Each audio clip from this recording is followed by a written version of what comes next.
Never a dull moment now, is there? Wow, ladies and gentlemen, we've got Van Hollen to the rescue, apparently. Democrat senator finally, after days of hanging out in El Salvador, gets to meet with the guy he's so enamored with. The entire Democratic Party is so enamored with. That would be one Abrego Garcia, who was sent to the El Salvadorian prison. Apparently, he never actually really spent much time in that particular prison because once everything was figured out, they escorted him into a new environment. Anyway, it looks like a real PR stunt, if you would, gone bad. Here's the president speaking about it just moments ago. He's a fake. I know him. I know them all. They're all fake. And they have no interest in that prisoner. That prisoner's record is unbelievably bad. They talk about how evil I am, that this man would be thrown out of our country. This man is according to certified statements that we get, is a very violent person. And they want this man to be brought back into our country where he can be free and to stay as a happily Maryland, they call him the Maryland man. He's a Maryland father. No, this is a violent person. Yeah, he's getting at the record that this man is alleged to have had. I shouldn't say alleged because, well, maybe alleged. I mean, the wife is alleging quite a bit. She's not doing that now, right? She actually was like a deer in a headlights with the morning show this morning. We're going to get to that in just a second. But first of all, just understand what's going on. You got Van Hollen kind of caught in the middle of this PR stunt, if you would. I mean, Bukele is kind of laughing about the whole thing, sending out pictures of the two of them almost poolside. If you listen to Chris Van Hollen, they were almost poolside there in El Salvador, but with fake margaritas, etc. They're kind of having a little bit of fun with it along the way. And Chris Van Hollen apparently is just too dumb. Like, he thinks that this is the be all end all. He's got to stand with the migrant guy who is apparently the wife beater, who was apparently part of the MS-13 gang, and he's down there all sweating it out. But he wants you to know he's back and he's got a report. It took him almost 24 hours, by the way, to come forward with this. All he did was tell us last night that he had met with the guy, and now here he is with a report.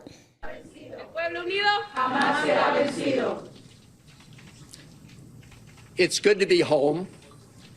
Now we need to end the illegal abduction of Kilmar Abrego Garcia and bring him home too. We're joined by his wife, Jennifer, by his mother, Cecilia, by his brother, Cesar, and thank all of the rest of you who are joining us in solidarity with the Constitution and Kilmar.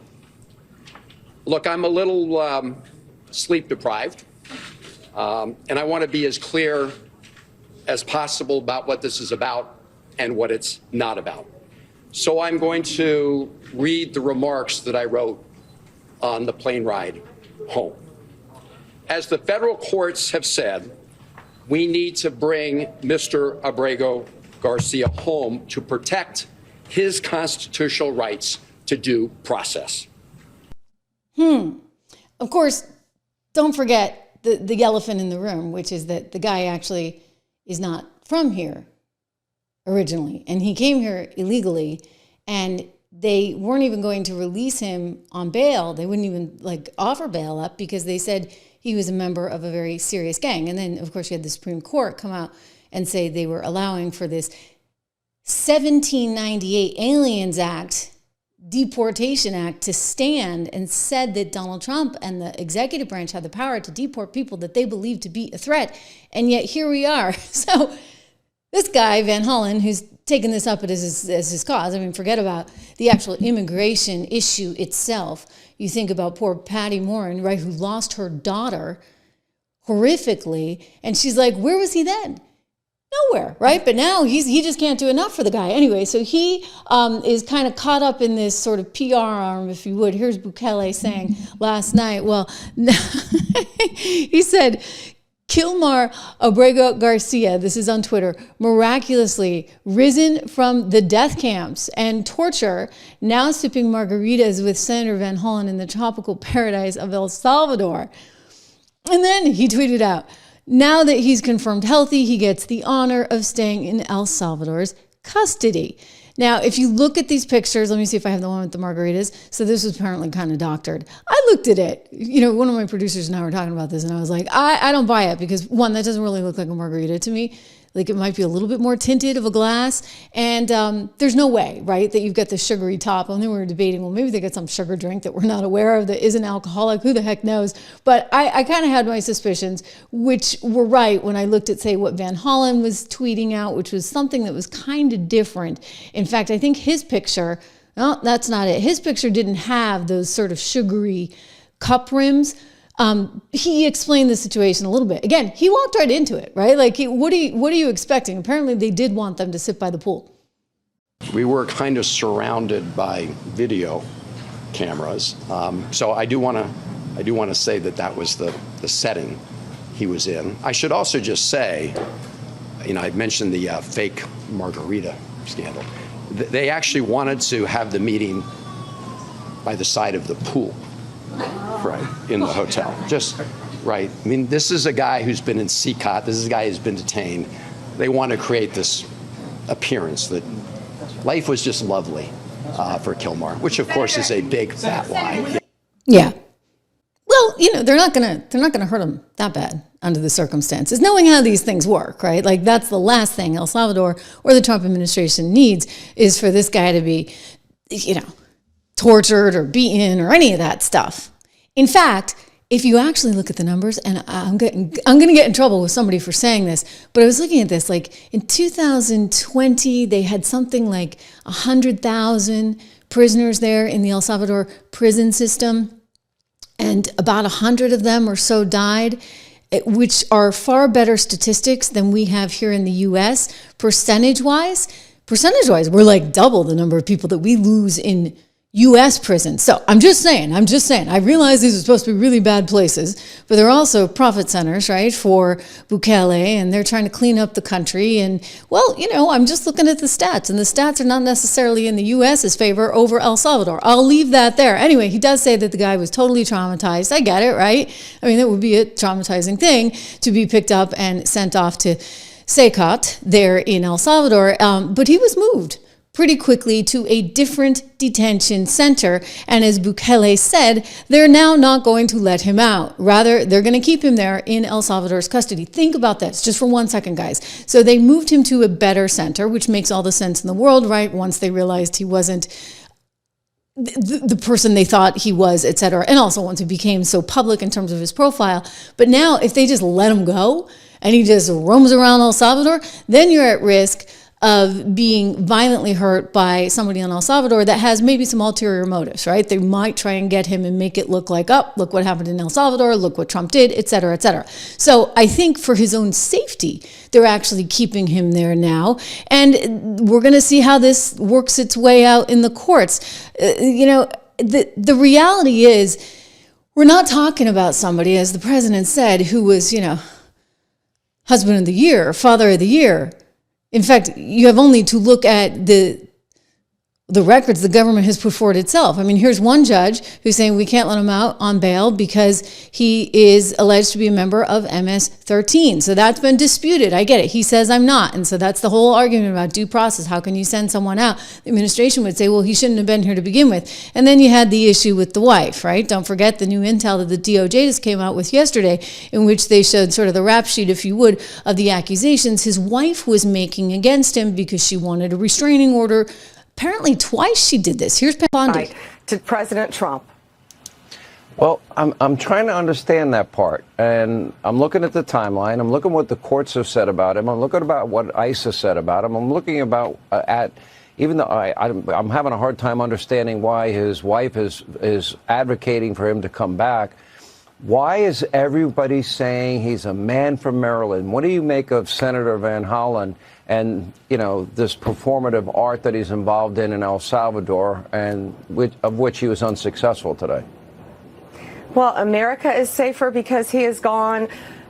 Maryland is safer because he is gone. And that woman that he is married to and that child he had with her, they are safer tonight because he is out of our country and sitting in El Salvador where he belongs. These people are there saying because we needed to do the the government needed to do one extra step, they're saying, of paperwork. Here's why. Because initially he claimed there was a rival gang. So he's saying he's a gang member. There's a rival gang in El Salvador, which no longer exists, by the way, that could have hurt him if he had gone back to El Salvador.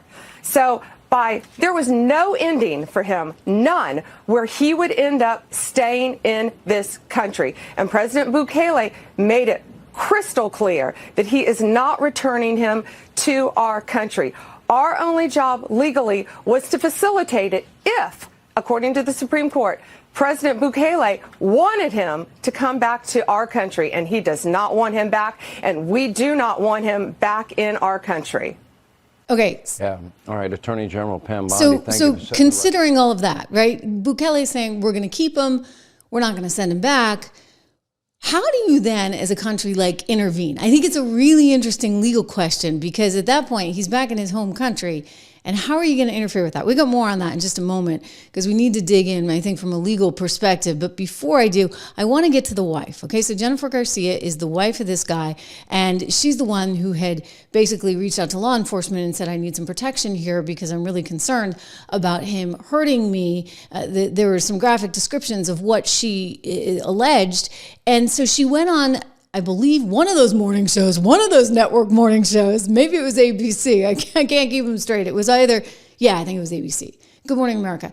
And she went on television today and she couldn't say a thing. She's literally deer in the headlights when they ask her about this. And it's like, come on, guys. Did nobody even prep her for that question? And you know what's really annoying? The reporter, watch what he does. Watch what he does. This tells you everything about, once again, how they're trying to control the narrative because he gives her this opportunity. Look what she does and his reaction. We're going to watch it together. And how did you learn that he was detained? He made a phone call to me, and what we thought was a regular traffic stop was not a regular traffic stop. And we know that the administration, they're resisting a court order to bring your husband back to the U.S. They say your husband's a member of the MS-13 gang. Is he a member of the MS-13 gang or any other gang? No, he's not. Okie dokie. Did you hear him say? This was fragile territory, no-go territory. Oh, I guess we can't talk about that? Heck yeah, you ought to be able to talk about it. She says nothing. She's just waiting. You don't bother following through. As a journalist, it tells you so much you need to know about ABC News. I mean, here we are yet again looking at such an incredibly biased media. I don't know why he wouldn't say, hey, can you explain why you won't talk about it? Instead, he just left it dangling out there. And we don't know, but she clearly doesn't want to go there. This is raw, no-go territory, and he didn't bother. He didn't bother to say boo, despite all of what we know now about her allegations about her husband. Here's the real photo I wanted to show you. So when I say it was a PR trap, with the margaritas and the whole 9 yards, this is the real one. This is Van Hollen. They're sitting with this gentleman believed to be an MS-13 gang member, and it is now just captured the country because it calls into question, okay, well, what do you do with somebody who is here illegally, is accused of a crime, is not allowed out on bail because it's believed he's a gang member, and then is somehow applying for some kind of asylum based on his fear for his life because of gangs in El Salvador? I hate to say this, and maybe we need to change the asylum rules. I don't think we do, but I'm just saying, because legally speaking, there's two ways you qualify for asylum. You can qualify because of political prosecution or because of religious prosecution, but you're not going to qualify just because you live in a hellhole that has no economic opportunity and for which you feel extremely endangered. I mean, the south side of Chicago, you might feel really, really endangered there, but that's that, right? You live in El Salvador. I'm sorry, it's not perfect. It sounds kind of mean to say, but how are we supposed to take in everyone from all over the world? Really? Okay, so this is the fake picture. This is the margaritas, but you got to hand it to them. It was kind of funny. Oh, you want to speak about funny? You want to speak about actually really handing it to these guys? I got to show you a picture from the White House. So, of course, we know where the media is on all of this, do we not? Well, the media is releasing headlines that the White House, of course, sees as very biased. So I want to share with you what they put out earlier today. Voila. Okay, so this was a New York Times headline. It's just kind of funny, where they're writing, Senator meets with wrongly deported Maryland man in El Salvador. Now, they're kind of saying, okay, maybe there was a mess up on the paperwork, but we actually feel because he was here illegally, we had the right to deport him. So that's kind of a sticking point. And they're like, hey, New York Times, guess what? We corrected it for you. Oh, and by the way, Chris Van Hollen, he's not coming back. Everybody's up in the uproar. Oh my gosh. Well, guess what? He's already back. He's already out doing his press conference. Media, that he is. So they got a red pen out and they said, Senator meets with, and they crossed out wrongly, meets with deported, they took out Maryland man, MS-13 gang member in El Salvador, who's not coming back. So they're having a little bit of fun with it too. And, it's sad. I mean, I get it. These are people's lives. But Van Hollen is really just taking this side that I don't think the rest of America is really embracing. Because Donald Trump was elected for a reason. He was elected because people wanted a cleanup of these issues. And so when you look at all the polls show that Donald Trump is getting the support of the American people when it comes to deporting criminals, and even on this issue as well. I mean, here was Harry Anton on CNN the other day saying, listen, you guys all keep talking about MAGA voters no longer supporting Trump in light of some of the recent events, including this. And you are so dead wrong. Like, he's sick of hearing it, because actually MAGA voters are with him all the way still. Let's talk about Trump voters and how they feel. Do they regret their vote? I mean, this is the big question, right? I hear all these stories, all these articles. All the Trump voters, they regret what they did back in 2024. I'm here to tell you, very few of them regret what they did back in 2024. What are we talking about? Trump voters looking back at 2024. We got a new poll out. The poll was conducted this month. What percentage would change their vote to a different candidate? We're talking just 2%, just 2%. That's not even a wide spot on the road. And then there's this additional 1% who say they would rather not vote. We're talking overall under 5% might or would have changed their vote, Donald Trump voters back in 2024. And then you ask, okay, the same question to Kamala Harris voters, and it turns out the numbers are rather similar. So if there was a repeat, if folks got to be able to redo their vote that they had back in 2024, would the result be any different?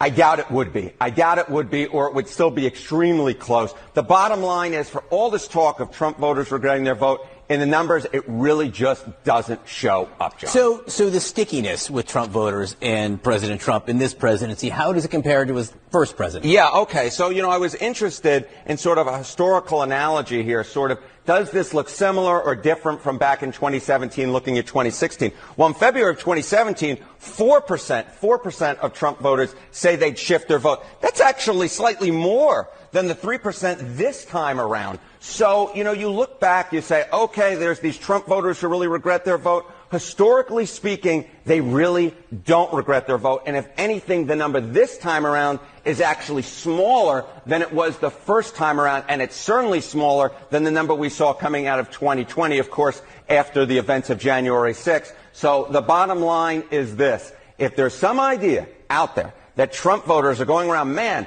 I wish I had voted for Kamala Harris instead of Donald Trump, the numbers say that is a fanciful universe. It really, for the most part, does not exist. What about the... Yeah, he's right. Like, it is a fanciful universe. And I think that what people just in the Democrat Party are starting to realize increasingly is that the whole point of bringing Donald Trump in was to, one, lessen inflation, which, by the way, he's done. Like, just take a look, right? Like, the egg prices are way down, gas prices are way down. You got oil hanging out at $61 a barrel.